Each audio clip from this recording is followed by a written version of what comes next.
महात्म्य का सुंदर पहला श्लोक। ओम सच्चिदानंद रूपाय विश्वोत्पत्त्यादि हेतवे तापत्रय विनाशाय श्री कृष्णाय वयं नमः। सच्चिदानंद रूपाय विश्वोत्पत्त्यादि हेतवे तापत्रय विनाशाय श्री कृष्णाय वयं नमः। वेदव्यास जी महाराज ने यहाँ सबको साथ में लेकर श्री कृष्णाय वयं नमः, हम सभी प्रणाम करते हैं। अब जिनको प्रणाम करते हैं उनका स्वरूप कैसा है, तब भगवान के बारे में बताया। भगवान का सच्चिदानंद स्वरूप है, सतचित और आनंद स्वरूप भगवान है। अब सत स्वरूप किसको कहते हैं? सत स्वरूप भगवान का वो है जिसको कभी मृत्यु स्पर्श न कर सके। सत माना सत्य, सत माना शाश्वत। गीता में भगवान स्वयं कहते हैं अर्जुन को कि अर्जुन ना सतो विद्यते भावो ना भावो विद्यते सतः। असत्य बात जो है उसका कहीं भी भाव नहीं है, और जो सत्य है उसका कहीं अभाव नहीं है। भगवान का स्वरूप है सत स्वरूप। सत माना सत्य, जो शाश्वत है, जो अनादिकाल से है, जो आदि मध्य और अंत में है। भगवान से आदि कोई नहीं है, भगवान नारायण से आदि कोई नहीं है। तो भगवान का एक नाम है अनादि, और भगवान जो है मध्य में भी है। और जब यह सृष्टि प्रलय को प्राप्त होगी, जब सबका अंत होगा, तब भी उनका अंत नहीं होगा। तो उनका एक नाम है अनंत। जो भाद्र शुक्ल चतुर्दशी को हम लोग मनाते हैं ना, अनंत चतुर्दशी, भगवान नारायण का ही एक नाम है अनंत। यह भगवान का सत्य स्वरूप है। अब कहते हैं कि भगवान का जो सत्य स्वरूप है वो त्रिकाला बाधित है। तीनों काल में जो है वो कभी प्रभावित नहीं होते हैं। भगवान के देखिए, भगवान और भक्त दोनों ही त्रिकाला बाधित है। व्यवहारिक जीवन में कोई भी मंत्री बनते हैं, कोई मुख्यमंत्री है, कोई प्रधानमंत्री है, उनका कार्यकाल पूरा हो गया तो हम लोग क्या कहते हैं? भूतपूर्व मुख्यमंत्री, भूतपूर्व प्रधानमंत्री। जो भी है भूतपूर्व है, वर्तमान में नहीं है। लेकिन कभी भगवान के बारे में हम थोड़ी कहते हैं कि भूतपूर्व कृष्ण या भूतपूर्व राम, या जो भगवान के भक्त हुए हैं नरसिंह मेहता, मीराबाई, किसी के बारे में थोड़ी कहते हैं भूतपूर्व मीराबाई। भगवान और भक्त जो है वो त्रिकाला बाधित है। त्रिकाला बाधित किस प्रकार है? आज हम लोगों ने भगवान की दिव्य भागवत जो आरंभ की है, कलश यात्रा में हम लोग मंदिर में गए। भागवत जी का यह साक्षात वांग्मय स्वरूप श्रीमद् भागवत ठाकुर जी का ही स्वरूप जो है जजमान जी ने सर पे अपना पधराया भगवान को। तो तीन प्रकार की देखिए वहां अवस्थाएं हुई। जब हम लोग कलश यात्रा लेकर निकले, आपकी दुकान तक पहुंचे, तो पीछे से अगर कोई पंडित जी को पूछे वहां मंदिर में कि कलश यात्रा, क्या कहेंगे वो? कलश यात्रा यहाँ से निकल गई। दैट मीन्स वहां के लिए वो पास्ट हो गई, अतीत हो गई कि वहां से कलश यात्रा निकल गई। दुकान के सामने आपके सब आई, व्यापार के सामने, ऑफिस के सामने, तो जो देख रहे हैं कि हाँ दीपक बाबू के घर है, ऑफिस के सामने से कलश यात्रा निकल रही है, वहां के लिए वर्तमान हो गई। घर में जो इंतजार कर रहे थे वो सोच रहे हैं कि 10 मिनट में, आधा घंटा में कलश यात्रा आएगी, उनके लिए वह भविष्य हो गया कि कलश यात्रा आएगी। तो एक के लिए अतीत हुआ, एक के लिए वर्तमान हुआ, एक के लिए भविष्य हुआ। लेकिन अगर कोई दीपक बाबू से पूछे कि दीपक बाबू क्या हो रहा है, तो आप मंदिर में है तब भी कहेंगे कलश यात्रा निकल रही है, कलश यात्रा में है। बीच रास्ता में कोई फोन करके पूछ ले तब भी क्या कहेंगे? कलश यात्रा में है। और यहाँ आने के बाद भी कलश यात्रा में है, क्योंकि भगवान नारायण स्वरूप जो है भागवत जी आपके सर पे पधरा रखे हैं। तो जो नारायण का सानिध्य प्राप्त करता है वह भी त्रिकाला बाधित हो जाता है। इसी प्रकार भगवान जो है अतीत में भी है, वर्तमान में भी है और भविष्य में भी है। यह भगवान का सत्य स्वरूप बताया। अब सत्य का एक मतलब होता है प्रकृति, क्योंकि सत्य है भगवान, चित्त है भगवान और आनंद है भगवान। हम लोग क्या कहते हैं? ईश्वर अंश जीव अविनाशी। हम लोग जो है ईश्वर के ही अंश हैं। तो वह भगवान अगर सदघन है तो हम लोग सदंश हैं, वह भगवान अगर चिदघन है तो हम लोग चिदंश हैं, और वह ठाकुर जी अगर आनंद घन है तो हम लोग उन्हीं के आनंदांश हैं। अब ईश्वर का हम लोग अंश कैसे हैं? बोले ईश्वर तो महाराज मरता नहीं है, हम लोग तो मरते हैं। तो वही जो है अज्ञानता है। मरता क्या है? आत्मा कभी थोड़ी मरती है, आत्मा कभी नहीं मरती है। यह शरीर जो है यह नश्वरवान है, यह वस्त्र जो है आत्मा चेंज करती रहती है, बदलती रहती है। तो यह हम देखिए जानते हैं कि जीवन का जो है अंतिम शाश्वत सत्य क्या है? मृत्यु। जो इस मृत्यु लोक में आया है उसको एक न एक दिन महाराज अवश्य जाना है। फिर भी हमारे अंदर जीने की चाह जो है ना, यही जो है बताने के लिए प्राप्त है कि हम लोग भगवान के सदंश हैं। क्योंकि ये बात सत्य है, फिर भी हम लोग जीना चाहते हैं। और चिदंश, हम लोग चिदंश कहते हैं। चिद मतलब चैतन्य। हमारे अंदर आत्मा रूपी चेतना बैठी है, तभी तो हम हैं। ये इतनी टेबल कुर्सी जो कुछ भी है 7 दिन तक यहीं पे पड़ी रहेगी, रखी रहेगी। हम लोग 7 दिन तक, एक दिन 24 घंटा यहाँ थोड़ी बैठे रह सकते हैं। आपको कोई कह दे 24 घंटा खड़े रहिए, थोड़े खड़े रहिएगा, क्योंकि आप चैतन्य है। आपका शरीर में जो है चेतना है। आपको समय समय पर जो है आराम भी चाहिए, समय पर सोना भी है, समय पर खाना भी है। तो हम लोग जो है चिदंश हुए। और तीसरा है आनंद। हम लोग आनंद अंश कैसे हैं? कोई घर में बात होती है, गृहस्थ में है, सबके यहाँ बात होती है। थोड़ा बहुत घर में झगड़ा हुआ तो आप 24 घंटा या 1 दिन, 2 दिन, 5 दिन कंटिन्यू आप क्रोध में रह सकते हैं। हर समय आंख निकाल के एकदम रह सकते हैं। कोई भी 24 घंटा क्रोध में कोई नहीं रह सकता है। अच्छा, 2 दिन, 4 दिन, 10 दिन, 20 दिन, बहुत जगह किसी से नाराज भी जीवन पर्यंत रह सकते हैं। किसी से कोई नहीं रह सकता है। 2 दिन, 5 दिन, 10 दिन नाराज फिर वापिस मान गए। सुख है, दुख भी है, सब कुछ है। लेकिन जीवन में एक बार जब आनंद आ जाता है तो आनंद का कोई भी महाराज विलोम शब्द नहीं है। सुख का दुख है, दिन का रात है, आनंद का विलोम क्या है? जब दूध से एक बार घी निकल जाता है, अब कोई कहे कि वापिस घी से दूध बना, तो संभव है?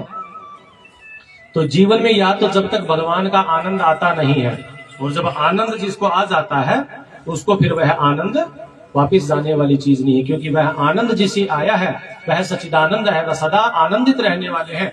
और जो सदा रहने वाली चीज है हमको वही प्राप्त करना है। इसीलिए हम लोग भगवान के आनंद अंश हैं। अब भगवान का दूसरा स्वरूप क्या है? चित्त। चित्त माने चैतन्य, शक्ति, प्रकाश। भगवान का प्रकाश क्या है? हमारे शरीर में क्या है? आत्मा। दोपहर का समय है, अभी जैसी लाइट जल रही है, हम लोग को सब कुछ दिख रहा है, लेकिन सब कुछ हमें प्रकाशमान दिख रहा है। लेकिन जैसे ही रात होगी तो क्या हमें दिखेगा सब कुछ? सब कुछ नहीं दिखता है, लेकिन वह अंधेरा हमें दिखता है। तो भगवान की दिव्य चेतना शरीर में क्या है? यह आत्मा क्या है कि जिनकी कृपा से हमको सब कुछ दिखता है प्रकाश में। और अंधकार जब होता है तो कुछ भी नहीं दिखता, लेकिन वह अंधेरा हमें दिखता है। वह अंधेरा हमें जिनकी कृपा दृष्टि से दिखता है वह भगवान का अंदर में चैतन्य स्वरूप है। जो इस शरीर को चलाने वाली व्यष्टि चेतना है इसको कहते हैं आत्मा। और जो समग्र संसार को चलाने वाली भगवान की समष्टि चेतना है उसको कहते हैं परमात्मा। यही आत्मा और परमात्मा में फर्क है। एक शरीर को चलाने वाली आत्मा, समग्र संसार को चलाने वाली परमात्मा। तो यह भगवान का चित्त स्वरूप हुआ। अब आनंद स्वरूप भगवान का क्या है? हम लोग इतना सुंदर आयोजन किए, आप बहुत सुंदर टेंट लगवाए, सब विधि व्यवस्था की, स्पीकर, लाउड स्पीकर लगा, लाइट लगी, कलेक्शन, सब कुछ हुआ। आनंद कब आ रहा है? जब हम लोग बैठ के भगवान का यहाँ सत्संग कर रहे हैं। अब व्यासपीठ पर अगर व्यास नहीं रहे, आप लोग सब कोई बैठे हैं, सब कुछ विधि व्यवस्था हो रखा है, लेकिन यहाँ कोई बोलने वाला नहीं है, तो क्या आप लोग को आनंद आएगा? सब देखा है। उसी प्रकार जीवन में जो है सब कुछ हो, लेकिन जब तक आनंद नहीं आए तब तक जो है जीवन में फीका फीका लगता है। हम लोग हलवा बनाते हैं भगवान को भोग लगाने के लिए, सूजी का बनाए चाहे दाल का बनाए, सबसे पहले दाल डाले फिर उसमें घी डाले। लेकिन आनंद कब आता है? जब चीनी डालते हैं। इसी प्रकार जीवन में आनंद कब आता है? जब भगवान का सत्संग करते हैं। और चीनी डाल दी हलवा में, फिर वो चीनी वापस थोड़ी निकाल सकते हैं। दूध से एक बार घी बना दिए, फिर वो घी का दूध वापस थोड़ी बना सकते हैं। उसी प्रकार जीवन में जब तक या तो आनंद आए नहीं, एक बार आनंद का जब आना हो गया तो वह दोबारा फिर जाने वाला नहीं है। फिर जीव जो है सदैव आनंदित ही आनंदित रहता है। तो यह हुआ महाराज भगवान का सच्चिदानंद स्वरूप। सदघन, चिदघन, आनंद घन, सदंश, चिदंश, आनंदांश। उसी तीनों अंश से जो है भगवती लक्ष्मी का भी प्राकट्य हुआ, यमुना जी का प्राकट्य हुआ, और आनंद अंश में राधा रानी का प्राकट्य माना गया। भगवान का यह सुंदर स्वरूप बोध बताया। अब कहा कि महाराज भगवान का जो है कर्म कार्य क्या है? बहुत सुंदर है, अच्छी बात है, लेकिन करते क्या है वो? बोले विश्वोत्पत्त्यादि हेतवे। यह संपूर्ण चराचर जो जगत दिख रहा है, इस विश्व की उत्पत्ति, आदि, स्थिति और लय के वो हेतु है। यानी इसको करने वाले भगवान ही है। भगवान किस प्रकार है? तो बोले वो सब तो हम भी करते हैं, हम लोग भी घर बनाते हैं, शरीर बढ़ता है, बाल विवाह इत्यादि होता है, संतान होती है, वे ईश्वर हमको बनाते हैं। ईश्वर की कृपा से हम लोग भी तो घर गृहस्थी है, अपने भी परिवार बढ़ता है, हम लोग भी सब कुछ करते हैं। लेकिन आज यह टेंट की इतना व्यवस्था करने में हम लोग को 1 हफ्ता से ऊपर लगा। वापिस जब हटाइएगा तब भी 1 हफ्ता लगेगा, 5 दिन लगेगा, 2 दिन लगेगा, कुछ न कुछ समय तो लगेगा। लेकिन भगवान का सामर्थ्य क्या है? भगवान इस चराचर जगत को कैसे बनाते हैं? संकल्प मात्र से। संकल्प करते हैं, सृष्टि की जो रचना हो जाती है, और भ्रकुटी विलास करते ही इस सृष्टि का संहार हो जाता है। तो हमारे में आत्मा और परमात्मा में यह सबसे बड़ा अंतर है। और इससे भी बड़ा अंतर क्या है? हम लोग बोलते हैं कि विश्वोत्पत्ति आदि है, तभी हम भी जो है घर बनाते हैं, परिवार बढ़ाते हैं, बाल बच्चे को पढ़ाते हैं। बच्चा जब छोटा हुआ हमें क्या होता है? बच्चा जब घर में आता है तो मोह होता है, परिवार बढ़ता है, बाल बच्चा होता है तो अंदर में मोह होता है। फिर उसको कहीं ना कहीं हम लोग बढ़िया पढ़ाते हैं, सीए की इंजीनियरिंग की पढ़ाई करवाते हैं, तो मन में अभिमान भी आता है कि हमारा बेटा सीए पढ़ रहा है, हमारा बेटा जो आगे जाके डीजीपी बन गया, हम डीजीपी के पिता हैं। या फिर बच्चा बहुत अच्छा जो है पढ़ा, फिर पता चला कि अमेरिका में उसकी नौकरी लग गई बढ़िया, महाराज क्या करें, बड़ा अच्छा पैकेज था तो अमेरिका भेज दिए बेटे को। अब बेटा अमेरिका गया महाराज, वहां जाके अमेरिका का ही हो गया, न फोन करना न आना। तब क्या होगा? मन में शोक लगता है कि जब बेटा हुआ तो इतना हम लोग खुश हुए, उसको पाल पोस कर बड़ा किए, इतना बढ़िया पढ़ाई लिखाई करवाए, आज हमारे लिए क्या उपयोगी है? बेटा गया अमेरिका में, वहीं शादी ब्याह किया, नंबर किए डिलीट, जीवन से माता पिता डिलीट। तब मन में शोक लगता है। लेकिन भगवान का सामर्थ्य क्या है? जब इस संसार को बनाते हैं तो भगवान को मोह होता है, इतनी सुंदर जो है सृष्टि बनाई तो अभिमान भी नहीं है। अंत में जब एक निश्चित समय पर प्रलय आएगी तो संहार करेंगे तो उसमें उनको शोक भी नहीं है। तो यह आत्मा और परमात्मा में सबसे बड़ा अंतर है। इस विश्व को बनाने वाले भगवान आदि नारायण है। तब का बहुत बढ़िया बात है। सब कुछ करते हैं लेकिन हमारे लिए किस प्रकार उपयोगी है? क्योंकि हम तो मनुष्य अभी स्वार्थी हैं। कोई बहुत बड़े धनवान है, बड़े बिल्डर है, उनके पास 100 को कोठी होगी, हमको क्या मतलब है? पंडित जी को क्या दे रहे हैं? 1100 का लिफाफा, 11,000 का लिफाफा। तो भाई कोठी उनके पास 100 है, उससे हमको क्या फायदा हुआ? व्यवहारिक बात है ना, हर आदमी अपना स्वार्थ देखता है। आप बहुत बड़े व्यक्ति हैं, अपने घर में हैं, हमको उससे क्या प्राप्त हो रहा है? हर मानस यही सोचता है कि भाई किसी भी बड़े व्यक्ति है, कोई भी उच्च पदस्थ है, उससे हमको क्या लाभ हो रहा है? तब भगवान से हमको क्या लाभ है? तब बताया तापत्रय विनाशाय। जीवन में महाराज 3 प्रकार के ताप होते हैं। मानस में बाबा तुलसीदास जी कहते हैं कि देहिक देविक भौतिक तापा राम राज्य काहू नहीं व्यापा। भगवान राम का जब राज्य आरंभ हुआ ना, उनका जब भगवान राजा बने, तब ये 3 प्रकार के ताप से वहां के जीव जो थे महाराज मुक्त हो गए। देहिक देविक भौतिक, आदि दैविक आदि भौतिक आध्यात्मिक। शरीर बड़ा रिष्ट पुष्ट है लेकिन खाने को कुछ नहीं है। एक तो शरीर की यह अवस्था हुई कि हम एकदम जो है निरोगी हैं, 6 फुट का लंबा चौड़ा शरीर है महाराज, को बढ़िया ड्राई फ्रूट्स खिलाए तो 1 किलो एक साथ में खा सकते, लेकिन क्या करें, ये नहीं खाने के लिए। और जब बहुत कुछ घर में जो महाराज 56 भोग रखा हुआ है, क्विंटलों क्विंटल में ड्राई फ्रूट्स रखे हुए हैं, लेकिन डॉक्टर बता दिया डायबिटीज है, बीपी हाई है, खा मत लेना, हॉस्पिटल आना पड़ेगा। तो खाने के लिए बहुत कुछ है लेकिन खा नहीं पाते हैं। ये हमारे देह से जनित जो है समस्या हुई। देहिक देविक सब कुछ बहुत बढ़िया चल रहा है, 5 तल्ला का घर है, बढ़िया व्यापार चल रहा है, पता चला कि अचानक जो सुनामी आ गई, भूकंप आ गया, सब कुछ तहस नहस हो गया। वह देवी आपदा है। भौतिक ताप, शरीर भी अच्छा है, बढ़िया खा पी रहे हैं, भगवान की कृपा है, लेकिन महाराज घर यहाँ 3 तल्ला का है, विचार कर रहे हैं अपर बाजार में अगर 5 कट्ठा जमीन हो जाए ना, वहां बढ़िया है कि नीचे व्यापार करें, ऊपर में घर बनाए। वहां चल गया तो कलकत्ता में पंडित जी थोड़ा सोच रहे ले लेते हैं, कलकत्ता में हो गया सोचेंगे पंडित जी बॉम्बे में बेटी रहती है, वहां पे भी अगर फ्लैट ले ले, आने जाने में दिक्कत नहीं रहे। तो कहने का अभिप्राय है कि जीवन में जब बहुत प्रकार की आकांक्षाएं जीव जब करता है, या फिर हमारा 2 तल्ला घर है, सामने वाला का 5 तल्ला का घर है, अपने सुख से सुख नहीं है आदमी को, सामने वाले के सुखी से हम दुखी हैं। हमारे घर में छोटी टीवी बड़ी है, सामने वाला क्या देख रहे हैं बहुत बड़ा एलईडी लगा हुआ है, दिखना वही सब कुछ है। लेकिन कहने का अभिप्राय कि जीव जो है इस प्रकार से जब अपने आप को दुखी समझता है ना, वह भौतिक ताप है। तो भगवान हमारे शरीर के आदि दैविक आदि भौतिक आध्यात्मिक तीनों प्रकार के ताप को जो है समन करते हैं। तीनों प्रकार के तापों का जब समन करते हैं,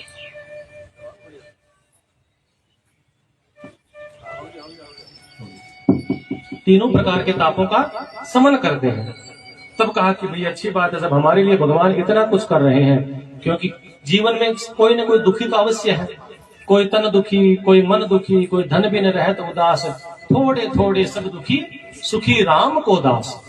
भगवान का जो भजन करता है महाराज, जो सत्संग करता है, वास्तविकता में वही सुखी है।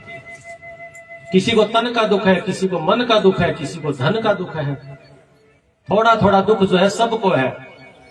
आप क्या ना सब तो सुखेंगे को नहीं, तो कोई कैसे महाराज स्वस्थ, हाँ लेकिन धन को नहीं, धन बहुत है तो स्वस्थ को नहीं, कुछ न कुछ जो जीवन में कमी है। भगवान का जीव जब सत्संग करता है, भगवान का नाम लेता है, वह सुखी है।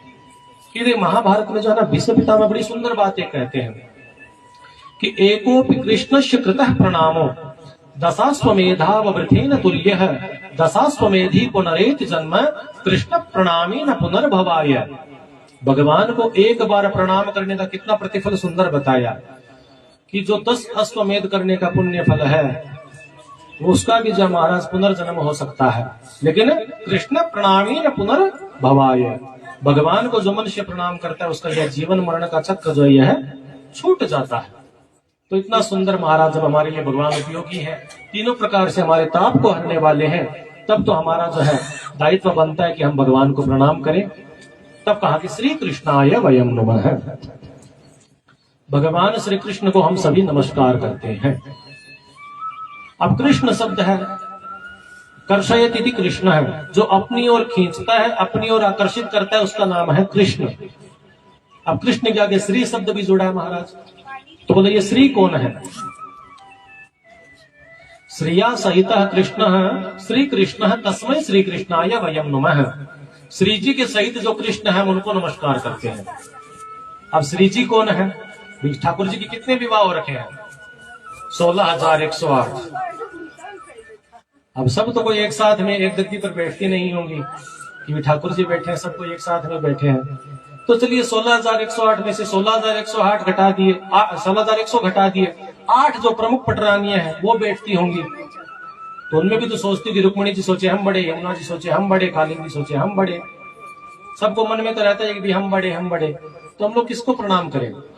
श्री किसको कहा गया? या फिर भगवान आदि नारायण जो है उनकी सेवा करती है लक्ष्मी जी। तो कहा कि श्रयते हरिम यासा श्री, जो हरि की सेवा करे वो श्री है। तो ऊपर में क्षीर सागर में जो है वो भगवान नारायण की लक्ष्मी जी सेवा करती हैं, यहाँ जो है ठाकुर जी की 16,108 जो महारानी है वो सेवा करती हैं। तो हम किनको प्रणाम करें? तो एक भाव तो यह हुआ कि हम जो है हरि की जो सेवा करते हैं उन श्री को हम प्रणाम करते हैं। और दूसरी बात फिर बताइए, बोले महाराज फिर 16,108 को एक साथ प्रणाम कीजिएगा कि अलग अलग कीजिएगा? अब हम लोग को कोई बोल दे कि 16,000 को एक साथ प्रणाम करना है, बारी बारी कर पाएंगे हम लोग?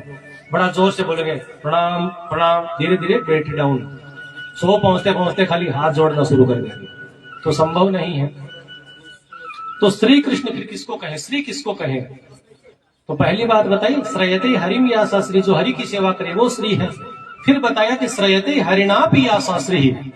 तो बोल चलो ठीक है, यहाँ बात हुई कि हरि जिसकी सेवा करे, पहले वो बात थी जिस हरि की जो सेवा करे। लीजिए यहाँ कहते हैं श्रयते हरिणापि यासा श्री, हरि जिसकी सेवा करते हैं। हरि किसकी सेवा करते हैं? ठाकुर जी किसकी सेवा करते हैं? राधा रानी की। तो राधा के सहित भगवान श्री कृष्ण को हम सभी नमस्कार करते हैं। तो कोई कहे महाराज राधा श्री है से लक्ष्मी है से राधा है, साथ में क्यों कहना? हम तो जो है कृष्ण जी की कथा सुन रहे हैं, तो केवल कृष्ण जी को ही प्रणाम कर लेते हैं। हमारे यहाँ देखिए बंधुओं, एकलोपासना पद्धति नहीं है, युगलोपासना पद्धति का विधान है। युगलोपासना मतलब जोड़ा से, लक्ष्मी नारायण, उमा शंकर, भवानी शंकर, राधा कृष्ण भी, जिनका भी हम लोग पूजन करते हैं जो जोड़े से है, उनका जो है युगल से हम लोग पूजा करते हैं। क्यों करते हैं? युगलोपासना की पद्धति क्यों चली? एक बार की बात है, सूरदास जी और तुलसी बाबा जो है एक जगह मिलते हैं वृंदावन में। अब एक जो है रघुनाथ जी के सेवक है, एक जो है ठाकुर जी के सेवक है। अब तुलसी बाबा कहे कि हमारे जो है रघुनाथ जी की बात ही अलग है, इधर जो है सूरदास बाबा कहे कि हमारे यदुनाथ की बात ही अलग है। अब दोनों की बात अलग है, दोनों बढ़िया है, दोनों उच्चस्त है, यहां तक तो ठीक है, लेकिन जब भक्त के मन में यह भाव हो जाए कि हमारे भगवान बड़े तुम्हारे भगवान छोटे, तब क्या करें। अब दोनों में वार्तालाप होते थे, बात यहां तक आ गई, एक कहे कि राम जी बड़े, एक कहे कि श्याम जी बड़े, किसको बड़ा माने। बोला अच्छा ठीक है, कल सुबह हम लोग जो इसकी परीक्षा करते हैं। सबके सामने जो महाराज तराजू लगाया गया, कहा कि अच्छा ठीक है दोनों जन बैठिए। दोनों बैठ गए। अब जो है सर्वप्रथम सूरदास जी है, उनको कहा गया कि आप अपना ठाकुर जी को याद कीजिए, भाई कौन भारी है पता चल जाए। तो ठाकुर जी के निमित्त जो है सूरदास जी हाथ जोड़कर कहते हैं, मेरे लाला, हे मेरे कन्हैया, मेरे हृदय में आकर बैठ जाओ। तो जैसे ही सूरदास जी के हृदय में जो है ठाकुर जी आकर विराजे, सूरदास जी का पलड़ा नीचे आ गया। अब तुलसी बाबा की बारी कि अब तुलसी बाबा आप भी अपने नाथ को याद कीजिए। तुलसीदास जी महाराज हाथ जोड़ के कहे कि हे श्री सीताराम जी, आइए मेरे हृदय में आकर बैठ जाइए। जैसे कहा तो तुलसी बाबा का जो है पलड़ा भारी हो गया और सूरदास जी का पलड़ा हल्का हो गया। सूरदास जी को मन में बड़ा खराब लगा, उठकर आए अपने कुटिया में जहाँ ठाकुर जी की सेवा करते थे, तो कन्हैया को जो है चौकी से उतार कर नीचे रख दिया और कहा कि तू बड़ा छलिया है, तू किसी का नहीं है, मैंने इतने वर्षों तक तेरी सेवा की, तू किसी काम का नहीं है। काम का क्यों नहीं है? जहां तूने जन्म लिया, जिस माता के गर्भ से जन्म लिया, जहां अवतार हुआ, भगवान का अवतार होता है। तो संसार में निमित्त बने देवकी जी और वसुदेव जी, उनको जन्म लेते ही छोड़ दिया। नंद बाबा के यहाँ चले गए, पाल पोस के बड़ा किया तो मथुरा चले गए, मथुरा वालों ने स्नेह लगाया तो सब कुछ छोड़ के द्वारिका चले गए। यानी तुम किसी के नहीं हो तो मेरे क्या हुओगे। सूरदास जी ऐसा कहकर ऊपर भी भक्त है तो क्रोध भी कर सकते हैं, नाराज हो गए। तब धीरे से आवाज है कि बाबा नाराज हो। तो सूरदास जी को बड़ा अचंभा लगा कि कौन बोला। सामने देखे तो ठाकुर जी के मुख होठ हिल रहे थे। बोला नाराज क्यों नहीं हूं, सबके सामने मेरी जो है तुमने बेइज्जती करवा दी एक तरह से। मैं तो बड़ा भाव से कहता था कि मैं कान्हा का परम भक्त हूं। तब कहा कि बाबा एक बात बताओ, 2 जन का वजन ज्यादा होता है कि 3 जन का वजन ज्यादा होता है? आपने क्या कहा कि हे मेरे कान्हा, आकर मेरे हृदय में बैठ जाओ, तो मैं और आप 2 हुए। और तुलसी बाबा क्या कहे, हे श्री सीताराम जी, आकर मेरे हृदय में बैठ जाओ। तो सीता जी भी आई और राम जी भी आए, 2 वो हो गए, 1 में खुद हो गया तुलसी बाबा। तो भाई 3 जन का तो वजन ज्यादा होगा बाबा।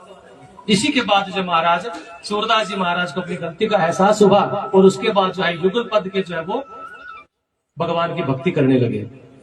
इस प्रकार युगलोपासना की पद्धति जो है उस समय से आरंभ हुई। तो हम लोग भी जो है केवल कृष्ण को नहीं, श्री कृष्णाय वयं नुमः, भगवान श्री राधा जी के सहित। क्योंकि देखिए भगवान केवल कृष्ण जो है वो ब्रह्म है, और वेदांत क्या कहता है, ब्रह्म जो है वो केवल दृष्टा है, वो दृश्यमान नहीं है।